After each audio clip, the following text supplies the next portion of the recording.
ok, o sexo não é só aquele dia, vocês podem ter outros dias que fazem isto e que têm aquilo, e que o sexo não é só penetração, o sexo também é isto, é sexo oral, é isto, e portanto olhar para a dimensão da sexualidade de uma forma muito mais ampla, mais satisfatória para os dois, e sim com momentos chaves em que não são muitos, não é?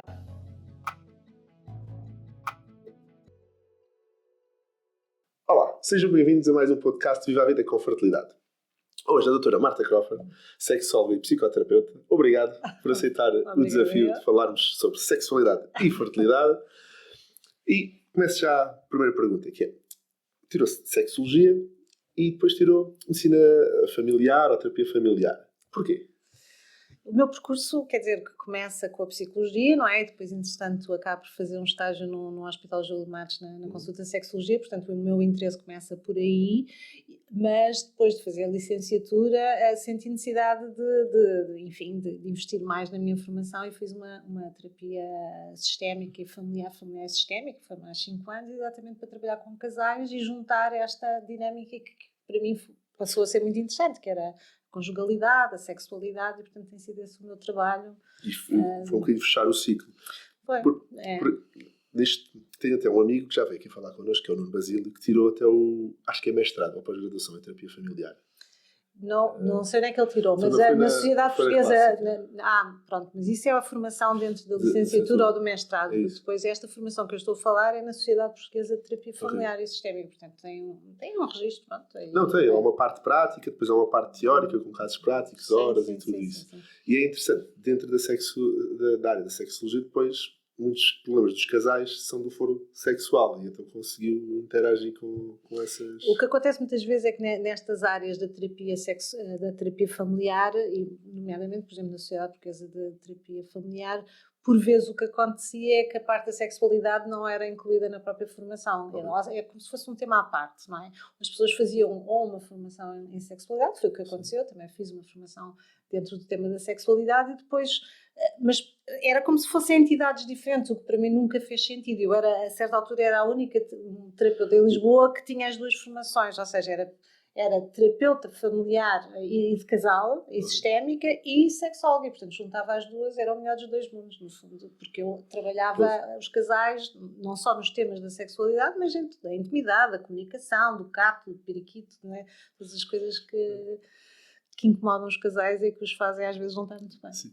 Às vezes quando eles ficam incomodados, a fertilidade é um tema. E que eles estão incomodados com o tema e depois procuram. E é muito comum ter problemas de sexualidade dentro da consulta de apoio à fertilidade e da infertilidade. Muitas das vezes existem doenças que são claramente causam uma disfunção sexual, por exemplo, a endometriose, cada vez se fala mais, em que a mulher tipicamente é a doença conhecida pelos 5Ds, dor nas relações, por isso é que vão muitas vezes à sua consulta, dor a urinar, dor a evacuar, algum tipo de dor pélvica crónica todos os dias e o mais comum que é a dor na menstruação. Mas a dor nas relações às vezes só me perguntando diretamente, olha, os 5Ds, temos isto ou não? É que dizem, o que é que faz? Por exemplo, numa mulher com endometriose, qual é a consulta? Eu tenho algumas situações de mulheres com endometriose, que entretanto procuram os médicos, estão a tomar a pílula para reduzir as dores, por exemplo, mas isso afeta, por exemplo, a sua libido, não é? Esse é outro tema, outro tema, não é? E portanto, depois, por um lado querem engravidar, por outro lado têm dor, por outro lado querem ter uma vida sexual satisfatória e, de facto, a dispareunia durante as relações, que é a dor durante a penetração, não é vaginismo, que é outra coisa, não é? É uma situação que faz com que a pessoa não tenha prazer, efetivamente, porque o sexo não é para ter dor, é para dar prazer, é para estar a pessoa descontraída. E se eu tenho dor uma vez, eu começo a olhar para o sexo muitas vezes como um cenário que me vai prejudicar, não só naquele contexto, naquele momento, mas das dores que depois ficam, não é? E depois passam a ter, quando querem engravidar, tipo como obrigação. Sim, ou seja, o sexo com obrigação. E depois aquilo não corre muito bem. Falámos da pílula e efetivamente existem imensas pílulas no mercado, mas há uma correlação da pílula com o libido.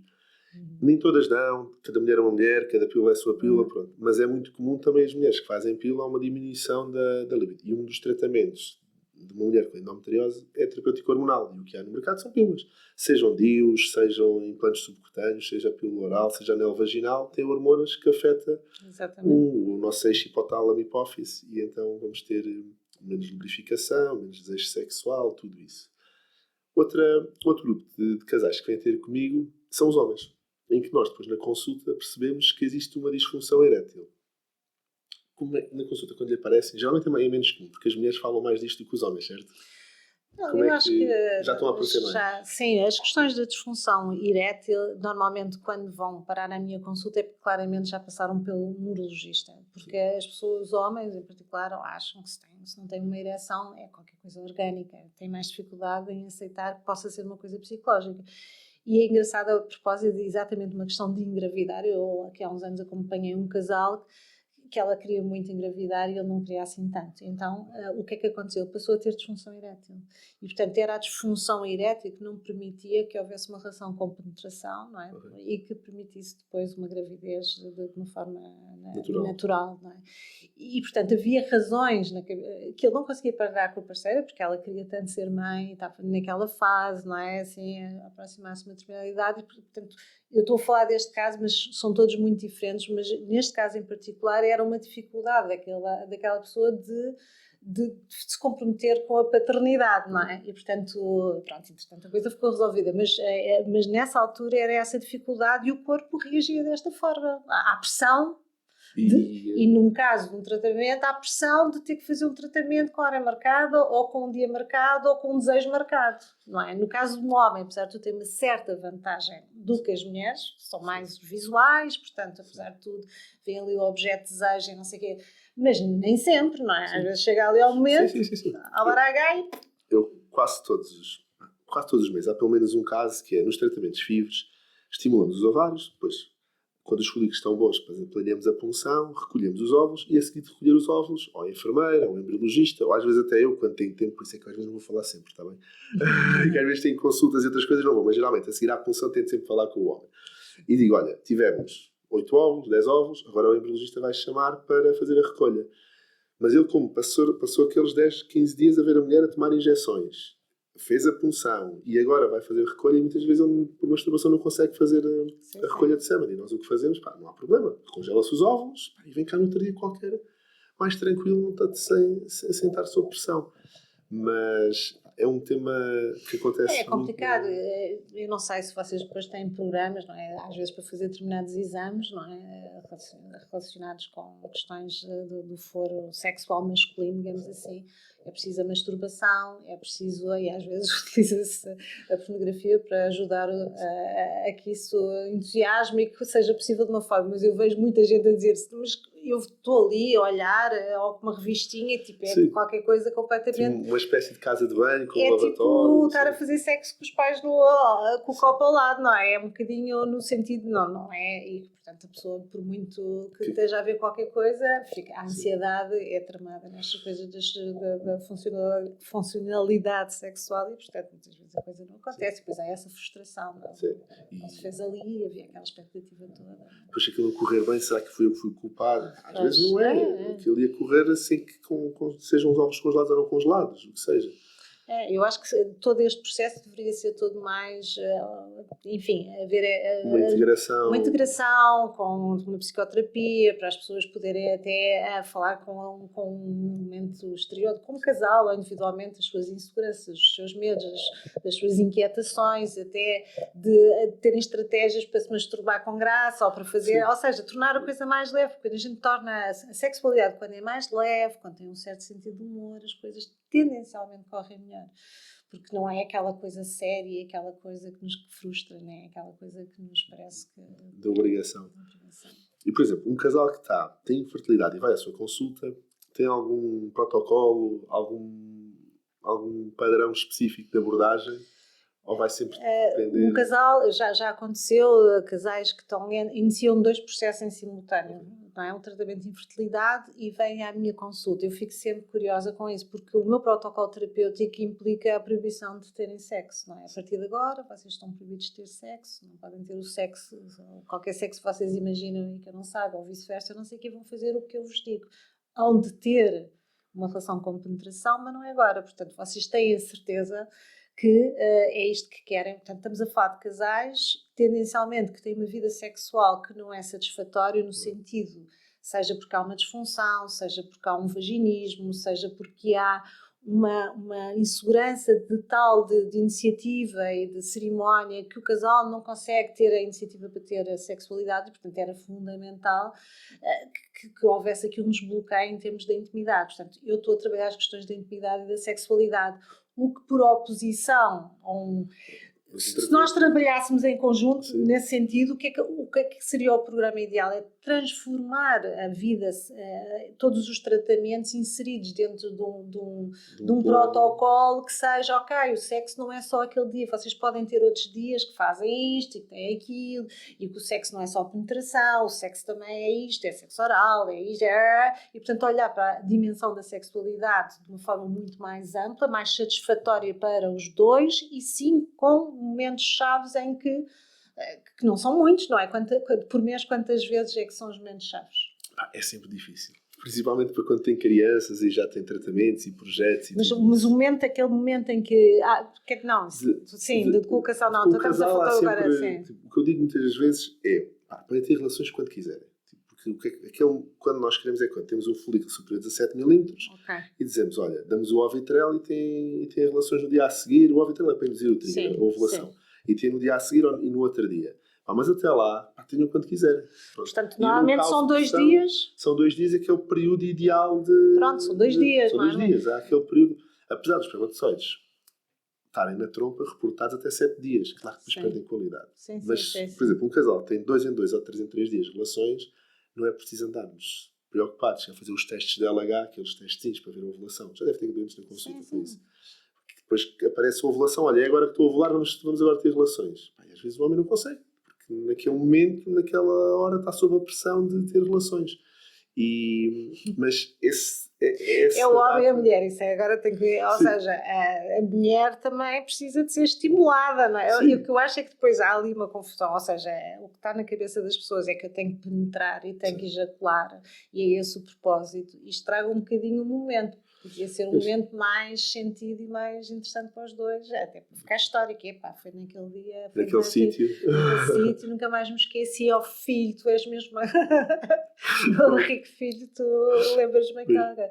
Pronto, e às vezes as coisas são muito experiência científica. Sim. E eu digo isso relativamente às questões de infertilidade, como, por exemplo, as situações quando eu trabalho as questões de vaginismo, em que é preciso pôr um dilatador, por exemplo, situações desse género, eu também estou sempre a dizer, vocês não olhem para isto como, pronto, estão todos excitados, aquilo é extraordinário, agora vamos pôr o dilatador e de repente aquilo é experiência científica, acabou-se a excitação, acabou-se o interesse e, portanto, tentem olhar para esse objeto, neste caso, para essa situação, como sendo uma coisa... essa é outra das causas. Sexy, gira, não é? E agora já existem várias cores, formatos, todas essas coisas. Pelo menos tenho visto na net, de vez em quando aparecem publicidades de fisioterapeutas e tudo isso. Mas, ou seja, este exemplo é mais para dar... para as pessoas perceberem que às vezes quando transformam aquele momento de facto num momento científico, é um momento-chave em que eu vou engravidar e não sei o quê, acabam por dar tanta pressão àquele momento que às vezes depois ele não consegue ter direção, ela não consegue ter prazer, até que foi rápido demais ou foi algo... E estraga o momento. Estraga um momento que podia ter sido super interessante.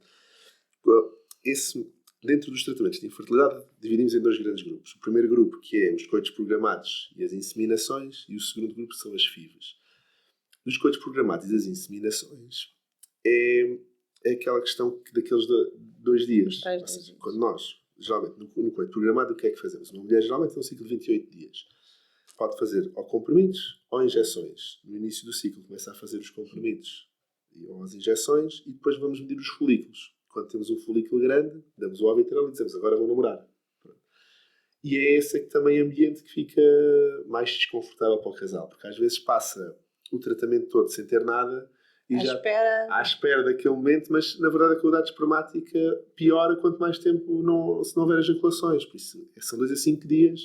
Mas por isso é que eu digo que seria tão interessante associar a terapia sexual. Sim. Porquê? Porque faria com que o casal olhasse para todo este processo de uma forma muito mais fluida, leve e leve e perceber... fluida e não naquela coisa, porque muitas vezes a ansiedade é tão grande para aqueles 2 dias, não é? E depois a frustração é tão grande aqueles 2 dias, que depois, é como a história do orgasmo, não é? Se a gente está sempre a fazer pontaria, que é para o orgasmo que o sexo serve, muitas vezes não goza a experiência da excitação, de tudo que pode acontecer, porque falhou o orgasmo, porque não se atingiu o orgasmo. E, portanto, porquê? Porque a forma como a gente olha para o sexo é achar o sexo é penetração, o sexo é orgasmo, portanto, se nós não tivermos isso, então foi tudo uma grande porcaria e não se usufruir, não é? Sim. E a excitação, pronto, a excitação, isto é a minha parte, não é? A excitação é a fase da resposta sexual mais interessante e que fica mais na memória.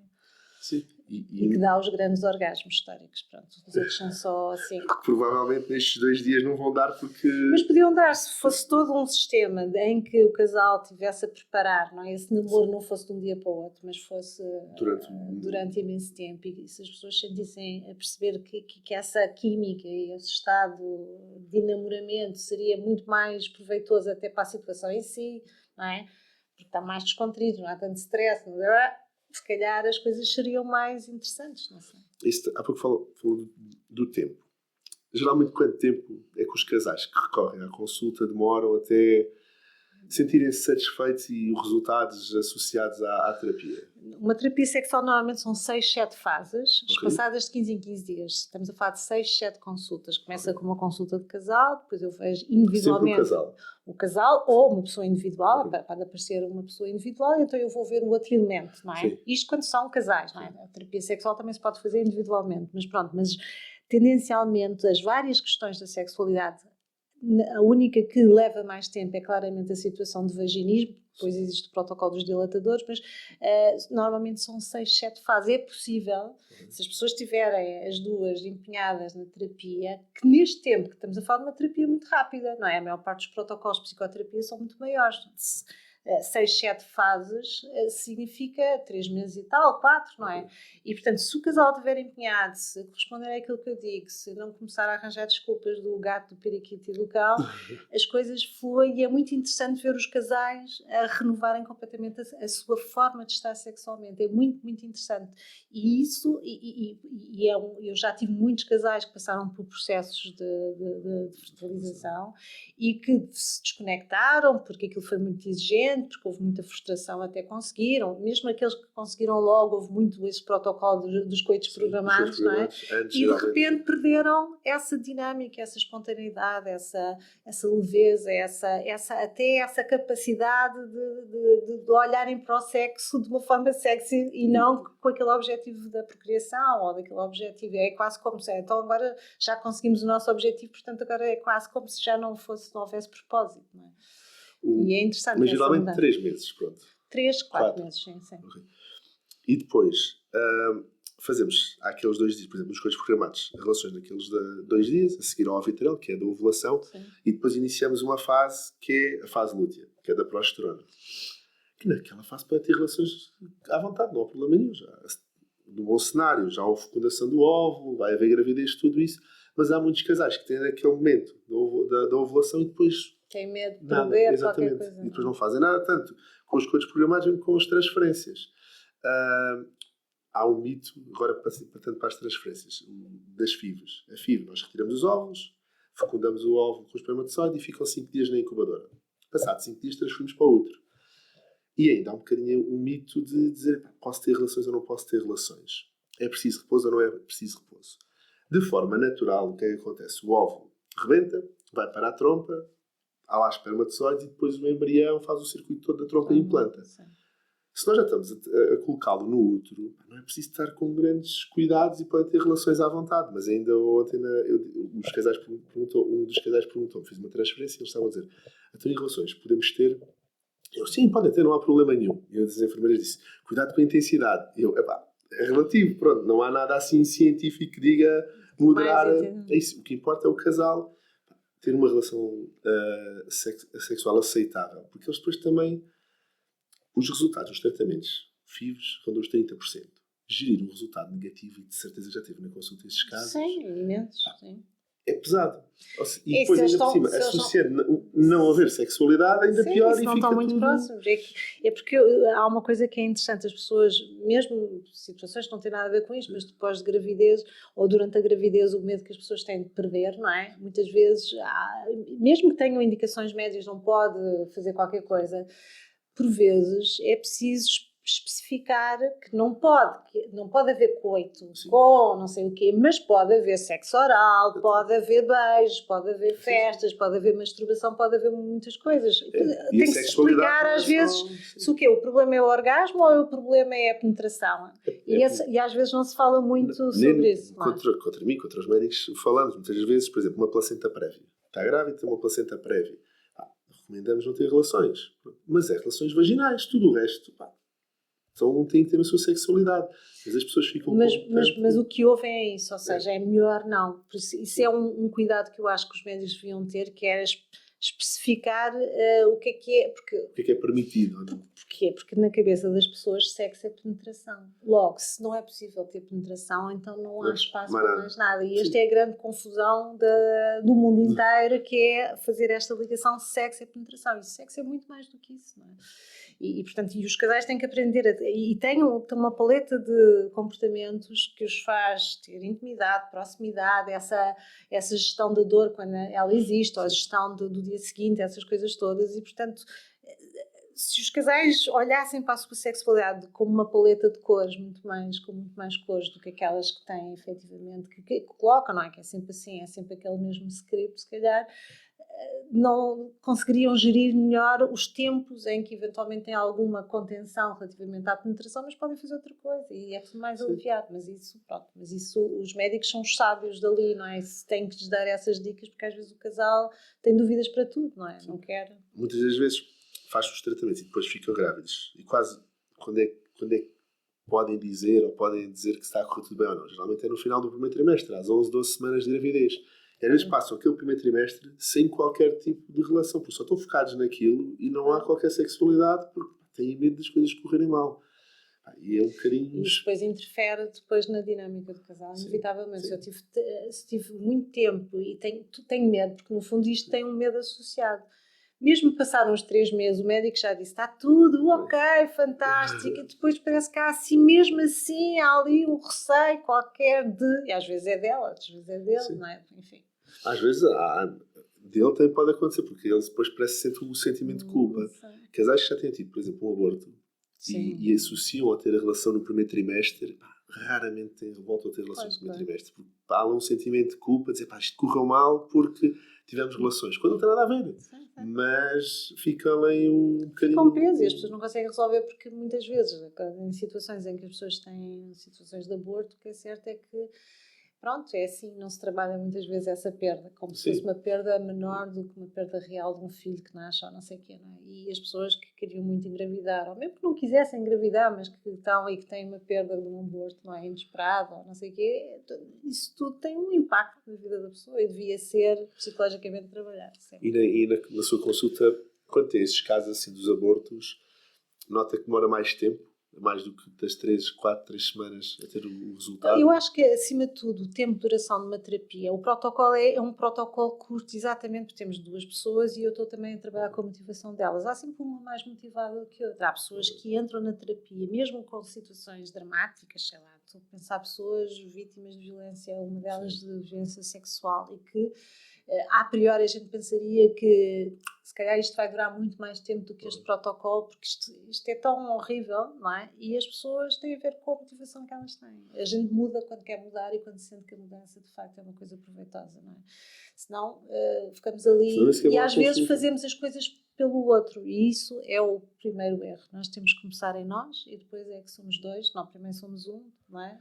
Depois é o outro e depois é que somos o nós. E, portanto, mesmo nas situações de conjugalidade é preciso querer para se mudar. Se eu vou lá só porque o meu marido diz, ou só pela minha mulher diz, mas eu acho que não estou muito motivada, a coisa é mais difícil. Então, por exemplo, portanto, o tempo é relativo. Na consulta imagina, em casal, vão os 2 e depois vêm separado um e outro.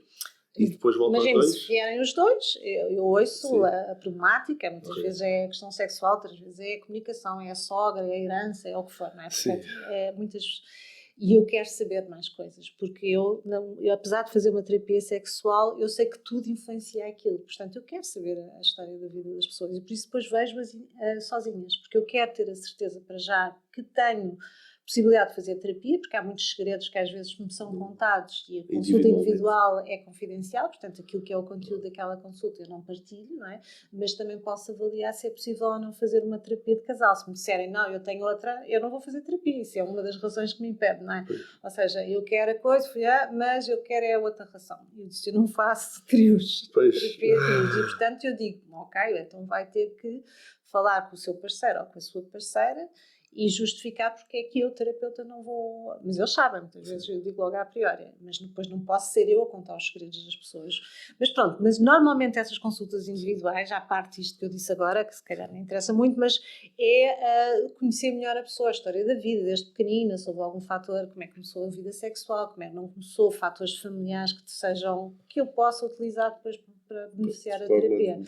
E depois então temos uma consulta de casal e a partir daí isto é um protocolo, são 6, 7 fases, passadas 15 em 15 dias, desde que em cada 15 dias há todo um protocolo de regras, a partir de agora estão proibidos ter sexo, agora só podem tocar aqui, só podem fazer assim, o convite é à vez, trabalha as questões do consentimento, que é extremamente importante, o sim, sim e o não, não, e que não há ninhos, e a Como é que é isso do consentimento? O sentimento é porque muitas vezes a gente ama muito, mas a dinâmica da relação sexual acontece porque há um que pressiona muito o outro para o sexo, por exemplo, não é?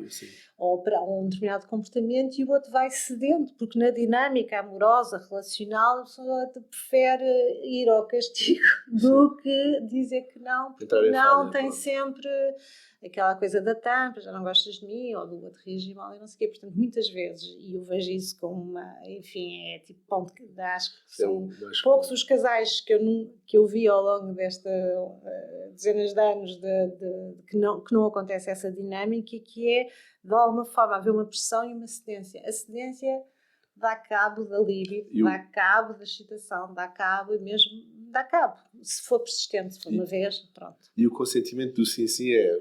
O sim é mesmo sim, é um sim afirmativo e é um sim honesto, porque nos casais acontece muito o sim, sujeito desta pressão, desta obrigatoriedade, do medo que eu tenho que ele reaja mal e fique mais agressivo e já não vai passear o cão, ou já não leva o lixo abaixo, ou porque diz que todas as outras são muito mais não sei o quê, ou porque passaram 15 dias, ou porque hoje é o meu aniversário e eu queria, não é? Sim. Parece uma anedota, mas é a realidade. Sim. Mais frequente. Não, é. E, por exemplo, portanto, o sim é sim, o não é não e não há nin. Nin é quando eu digo sim, mas não quero. E, portanto, vou ao castigo, fico lá tipo frango, mas não tiro partido. E não tirar partido sucessivas vezes faz mal. Faz mal. E a infertilidade pode ser um bocadinho o trigger para esta disfunção sexual depois? Ou seja, um casal que passa por este processo todo, não consegue engravidar, ao longo do tempo vai desgastando a sua sexualidade. Isto pode ser um bocadinho o trigger para isso. Tem que trabalhar isso na consulta. Eu já tive casais que têm uma história de insucesso, não é? E, portanto, de repente a gravidez já deixou de ser colocada em cima da mesa, ou porque os casais depois acabaram de desistir, não é? Já acham que já não têm, não querem naquela idade. E isso, muitas vezes, é um problema em termos de intimidade para o casal, porque havia um propósito e aquele propósito não foi possível por uma razão. E, portanto, parece que o propósito em si da intimidade e da conjugalidade e da relação e do sexo, não é? Deixou de ter a mesma... deixou de haver essa necessidade porque parece que houve ali uma frustração associada às tentativas que ocorreu ou às perdas que ocorreu e, portanto, de repente o casal começa a não saber comunicar sobre isso. Mas a maioria das vezes era uma coisa que já existia anteriormente e agravou-se devido ao caso de infertilidade, ou foi uma coisa que eles sexualmente estavam bem e a infertilidade... Há tudo. É assim, mas é assim, se eu tenho um problema prévio, tudo piora, não é? Pois, é como as gravidezes. Se eu tenho uma vida sexual miserável, a gravidez é um pretexto para se calhar não melhorar, mesmo que possa haver ali variações ou não sei o quê. Ou mulheres que nunca tinham desejo nenhum, de repente têm desejo. Há outras que não têm desejo nenhum. Depende, não é? Portanto, isto depois é muito variável, mas quer dizer, tendencialmente, se as coisas não estão bem intimamente, com um processo destes em cima, vai piorar.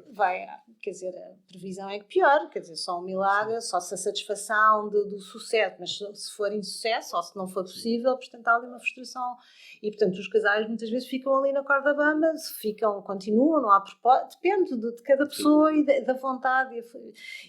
Mas é curioso e neste momento até tem uma situação dessas exatamente depois dessa tristeza, da frustração, desse afastamento enquanto casal, passou a haver aqui um vazio que não se consegue ultrapassar, porque de repente eu quero, tu nunca queres, o outro não quer, então eu já não vou procurar-te, mas porque... E é muito curioso, não é? Quando começam a trabalhar estas questões da intimidade e de repente aquilo que era impedimentos e que já não sentia o teu corpo e tu já não sentias o meu e já não me sentia livre na relação das pessoas descobrirem. É muito gratificante ver isso, as pessoas de repente a dizer eu já não me sentia assim há imenso tempo e não estão a fazer sexo, estão a fazer festas dos pés à cabeça, de um lado e do outro, à exceção das mamas e dos genitais, que é assim que começa a terapia. Significa o quê? É a disponibilidade para eu tocar no teu corpo, tocares no meu e eu sentir que o meu corpo tem uma dimensão muito mais espetacular do que só as mamas genitais ou só aquela coisa específica que foi aquela coisa que tinha acontecido. Portanto, é muito interessante as pessoas começarem a expandir-se, a descobrir o seu corpo e o bem-estar na relação com o outro, porque nós não podemos fazer uma terapia para resolver a disfunção erétil. Tem que ser da intimidade. Sim. Porque, quer dizer, a maior parte dos problemas tem a ver com a intimidade, mesmo as dores e não sei o que, muitas vezes o que acontece, mesmo uma situação, há bocado falámos de endometriose, não é? Eu lembro que havia um casal que eu acompanhei que ela dizia que não tinha libido porque tinha começado a tomar a pílula, não é? Por causa de... E não era nada disso, porque ela continuou a tomar a pílula e a questão tinha a ver com a relação da intimidade, com este sentimento que ela tinha de obrigatoriedade para estar na relação sempre que ele queria, dela ter dificuldade de dizer que não. E, portanto, a partir do momento que eles resolveram isto e passaram a estar juntos sempre que os dois queriam, era tão simples quanto isto.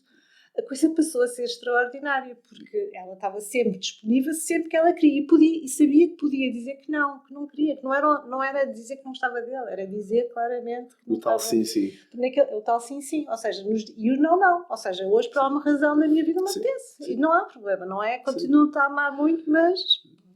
Nós falámos agora um bocadinho tipo, de quando as coisas não correm tão bem, mas quando as coisas correm bem há uma gravidez, e depois durante a gravidez há... A sexualidade e a gravidez é um mundo. Porque há aqueles casais que no primeiro trimestre há muitas mulheres que dizem olha, tive mais desejo sexual e querem ter mais relações, são mais sexuais. Há outras que é o contrário.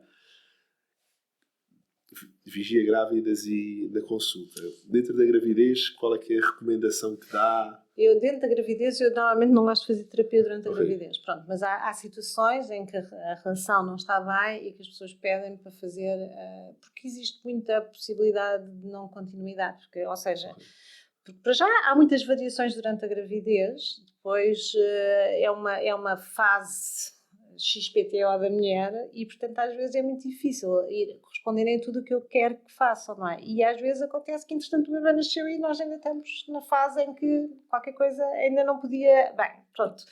Tem muitas situações que eu digo sempre, eu prefiro que vocês venham depois de algum tempo depois da gravidez, nem digo que era seguir um mês, nem pensar. Normalmente depois de uma gravidez recomendo um mês de nojo ou de adaptação, uma sexualidade menos penetrativa, enfim, mais gradual. A terapia era funcional porque para descobrir a sexualidade. O momento da gravidez é um momento de crise, como a gente costuma dizer, e é uma oportunidade até para ter uma nova sexualidade muito mais gratificante para os dois. Mas normalmente há muitos tabus e muitas reservas.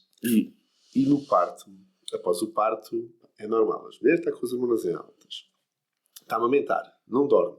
A dinâmica em casa, tudo caótico. Casa caótica, a alimentação não come. Em todos, não é? Mas é quase... Sim, isto é o drama, isso é a parte do drama.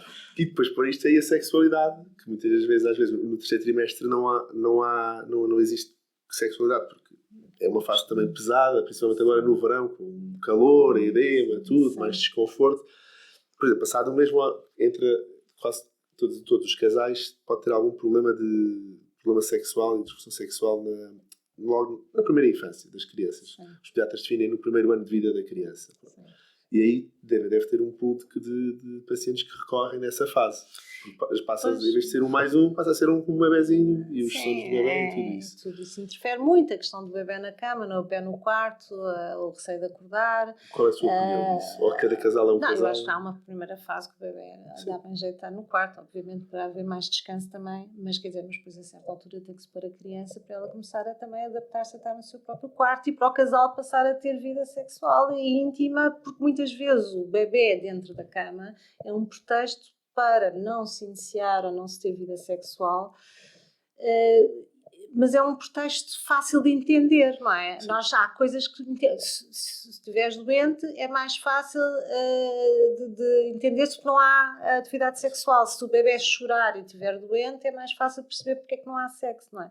Portanto, nós todos arranjamos alguns artifícios naturais e mais compreensíveis para o outro, sem ter que dizer que não me apetece estar contigo sexualmente, mas com estes artifícios. Portanto, temos que ter sempre alguma atenção, digamos assim, para já perceber que a partir do momento que passa o primeiro mês não é suposto começar-se logo a ter sexo penetrativo se o casal não quiser. Há várias formas de ter sexo. A maior parte dos casais que pedem ajuda tem como referência da alteração da sua vida sexual a partir do nascimento do primeiro filho. Pois, é isso.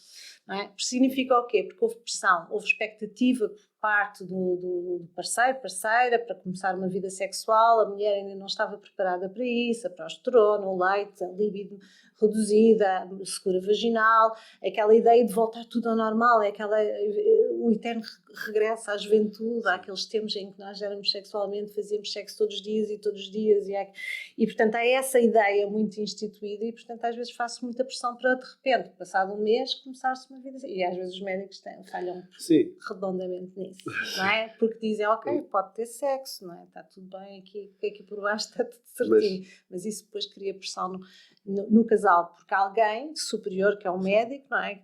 Uma instituição disse que não havia problema, podia, e portanto depois a partir daí começa o dia 1 da pressão, não é? Então, mas o médico disse, então és tu que estás esquisito, é tu que já não gostas de mim, agora preferes a criancinha a mim, agora fui substituída. Pronto, há muita conversa dessas no consultório.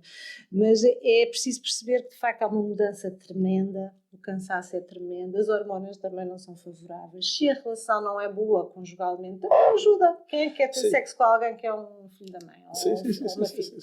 Sim. Geralmente é sempre o homem que é o culpado. Não é sempre, é que não é sempre, mas a pressão é uma coisa que dá cabo da intimidade sexual. E às vezes nós achamos que não estamos a pressionar. Quando estamos a mandar uma boca, então já, olha. Sim. E a outra pessoa sorri e tal, lá está a pressionar. Por acaso, nas consultas, eu faço pela obstetrícia, neste momento faço mais medicina da reprodução, mas quando, geralmente após o parto, na semana seguinte vejo se está tudo bem, seja por cesariana, seja por parto vaginal, depois passar 3, 4 semanas, aí, antes das 6 semanas. E depois aí, se estiver tudo bem, digo, olha, já não há qualquer constrangimento, mas explico que isto vai com calma, não é a mesma coisa do que antes, porque há as hormonas, há a prolactina, a secura vaginal. Eu digo, olha, há vários, convém até usar um gel lubrificante, porque estamos a amamentar. E depois a pílula que geralmente se dá nesta fase, que é a pílula da amamentação, é uma pílula só de progesterona, que ainda agrava mais a situação. Por isso não é, porque nós não podemos dar uma pílula com estradiol, estrogénios, porque é gestada pelo leite materno. E então tudo junto.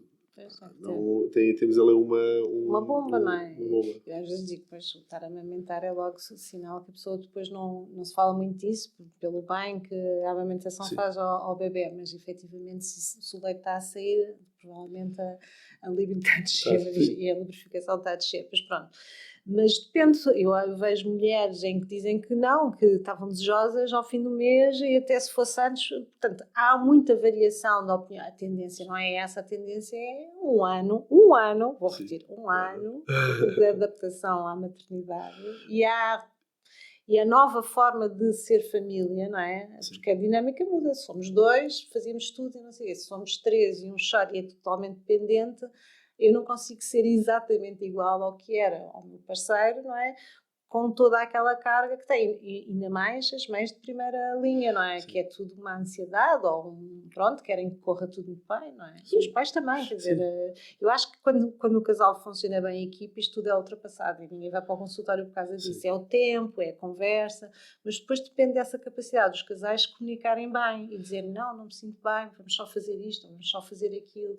E às vezes isso não acontece, porque falar da intimidade sexual nem sempre é um tema muito comum nos casais. Fazem e não se fala. Pronto, Sim. é um bocadinho A assim. comunicação é a base um bocadinho da resolução, que é depois o trabalho da consulta é a comunicação. Comunicação, explicar coisas, e às vezes é mesmo educação sexual pura e dura, porque nós todos somos filhos e netos de alguém e temos macaquinhos no sótão que se farta aí, portanto muitas vezes achamos coisas porque sempre ouvimos falar isto lá em casa, não é? A história da pílula, a história do que é que aconteceu à minha mãe depois do nascimento, e, portanto há medos que assistem as pessoas durante uma gravidez e que às vezes impactam a possibilidade da pessoa passar a ter uma vida sexual tranquila, e vão criando, ou então achamos que o outro sabe perfeitamente o que é que eu estou a pensar, e só falar que a gente se entende, não é? E a comunicação é importante, tanto na sexualidade como também da parte da medicina da reprodução. Claro. E nós falarmos e percebemos, estamos perante um problema, seja um fator masculino, um fator feminino, e ajustar todo e essa coisa do fator feminino ou masculino também às vezes pesa, não é? A pessoa pensar que a responsabilidade é minha, sou eu que não consigo, ou é a tua. Isto também é um tema muitas vezes. Há uma coisa que eu não consigo dizer, não há culpados. Por exemplo, já 30% das causas são puramente masculinas. O que isto quer dizer é que há um espermograma alterado e o resto está tudo bem. Um homem não pode ser o culpado.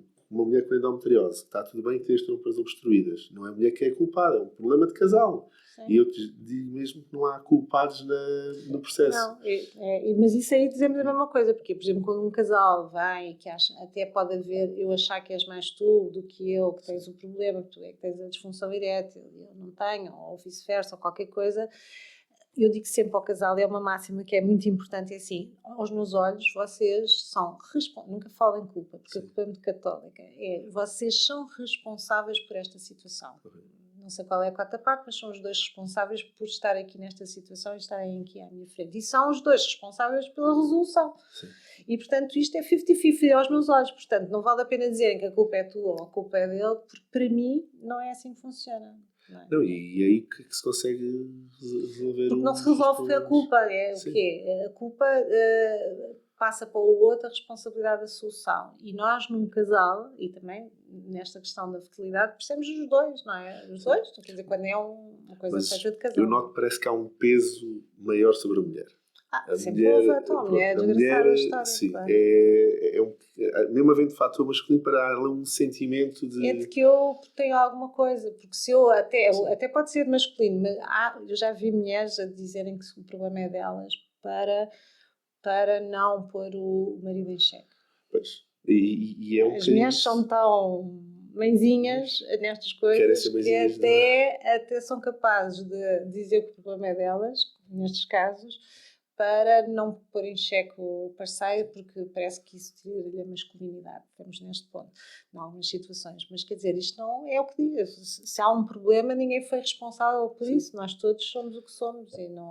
Enfim. Ainda é como chegar à consulta só a mulher e fazemos exames todos. Não, primeiro que é saber se está tudo bem comigo. Só depois é que fazemos o espermograma. E disse, mas o espermograma tem que ser feito. É isto, não é? Ou seja, há sempre uma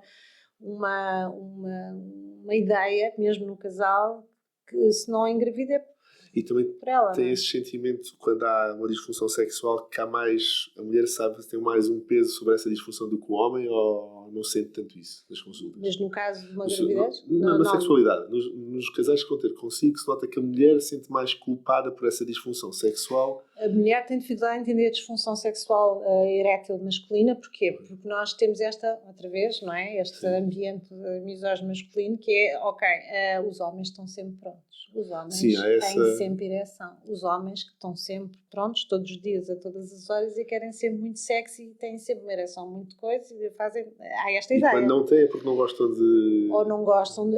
As mulheres aí são mais cruéis às vezes do que os homens para as mulheres. Ou seja, se um homem não tem disfunção, pode não gostar, pode ser eu que não sou suficientemente boa, mas também pode ser porque tu se calhar tens uma outra orientação e não queres dizer, ou se calhar portanto, há dúvidas relativamente exatamente a isso, porque as pessoas partem do princípio que não é suposto ter disfunção erétil. Eu digo que todos os homens deviam ter disfunção erétil, porque todos os homens que têm disfunção erétil são Esta muito frase. mais habilidosos sexualmente, porque percebem que o pênis não é tudo e usam as outras partes do corpo, mãos e boca, que funcionam, o corpo, para dar prazer. E isso é uma lição extraordinária quando se pensa no sexo não só pela parte física e pela penetração. Pronto, os pénis nas costas resolviam um problema da maior parte dos homens, que era, não estavam sempre a idolatrar o seu mais que tudo.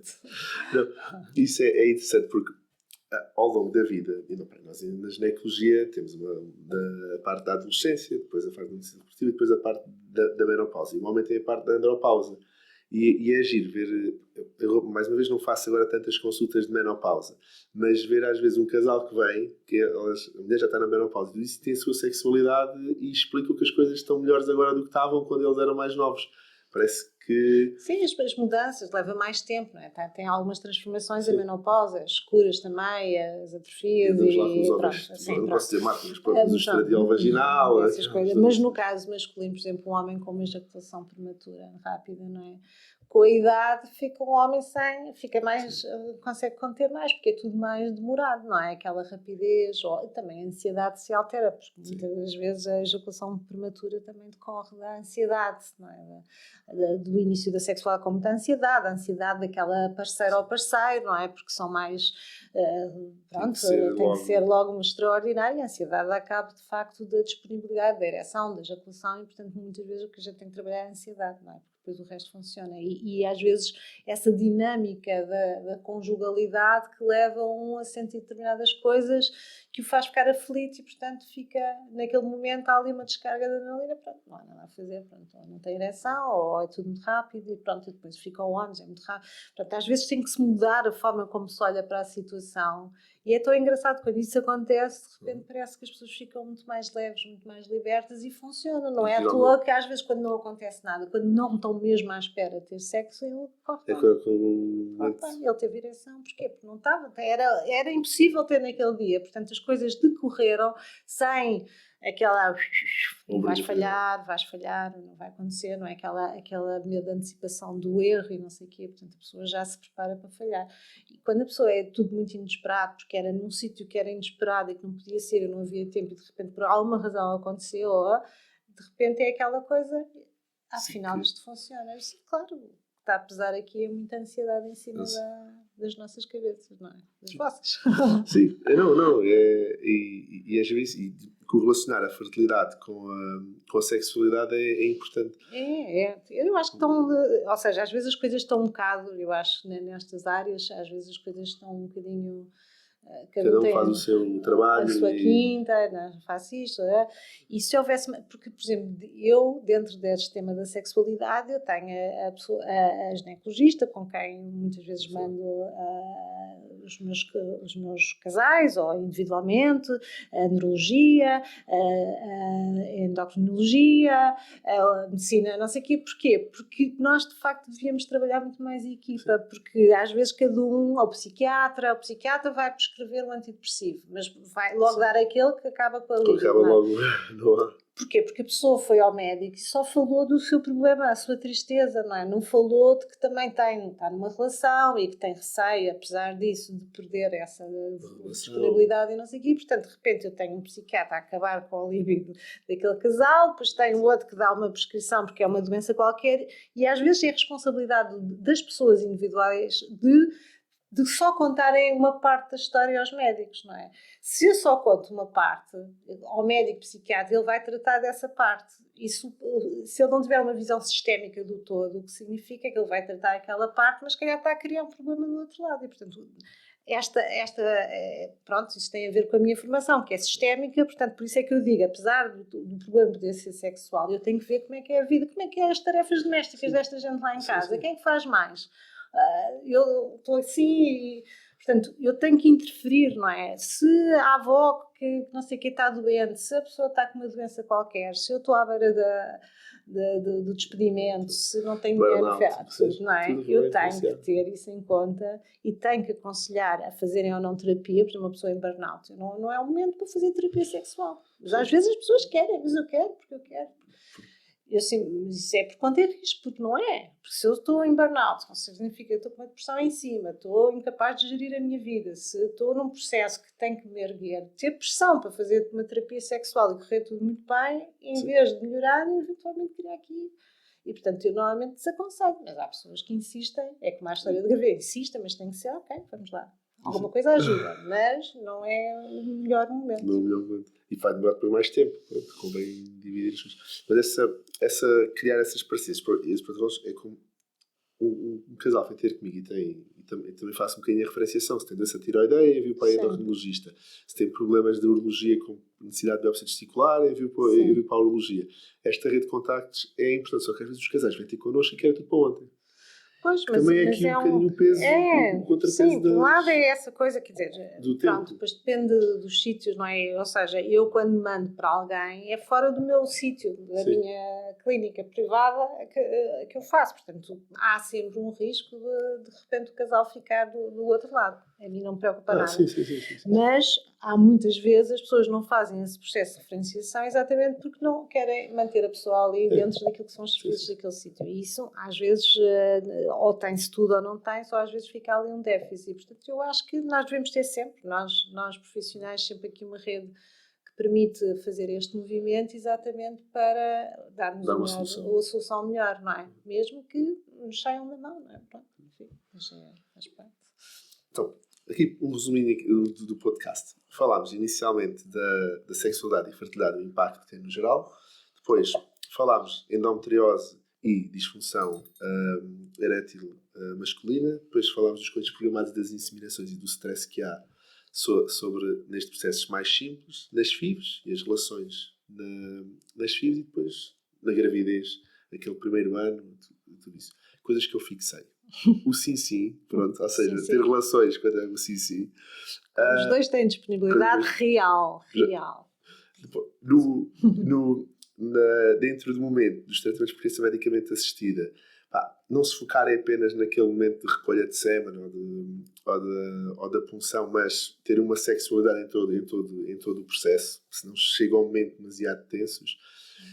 E outra coisa muito importante, que é o ano. Ou seja, só começar a sexualidade após um primeiro ano de nascimento da criança. Pode ser antes, não é? Mas não ter um mês.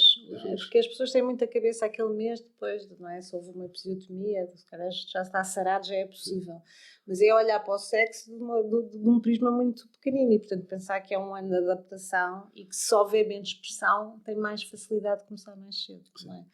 E é interessante fazer uma terapia até, porque essas pessoas não sabem como recomeçar, como não há pressão numa terapia sexual no sentido de que no início proibiste e aquilo, as pessoas parece que fazem um renascimento da sua vida sexual até ao ponto de já ser mais os dois quererem, não é? Mas pronto, de facto a pressão, eu acho que a grande mensagem é a pressão é má para tudo, para engravidar, é para resolver os problemas de intimidade, para as disfunções sexuais, portanto a pressão de um sobre o outro não ajuda em nada, é só pior, só cria problemas, efetivamente. E haver a comunicação. E dizer-se o que se pensa e tal. E se as pessoas sentirem que as coisas não estão bem, pedirem ajuda, porque de facto isto já não é aquele tema de que entre marido e mulher não se mete a colher. Mete-se a colher e existe a possibilidade das pessoas superarem de uma forma feliz, contente, com humor e tal, bem disposta. Então, é o que se quer, não é o sexo assim. Ok. Olha, obrigado Marta, por teres vindo aqui ao podcast Viva a Vida com Fertilidade para aqui ter as raras pessoas que não conhecem Marta podemos te encontrar recorda-me, a rua. Na Alameda Dom Afonso Henriques, as pessoas encontram o meu contacto, procuram o consultório, têm as redes sociais, podem ir lá e tem lá a identificação. E tudo isso. Pronto, muito obrigado. Obrigada, eu também. E viva a vida com fertilidade.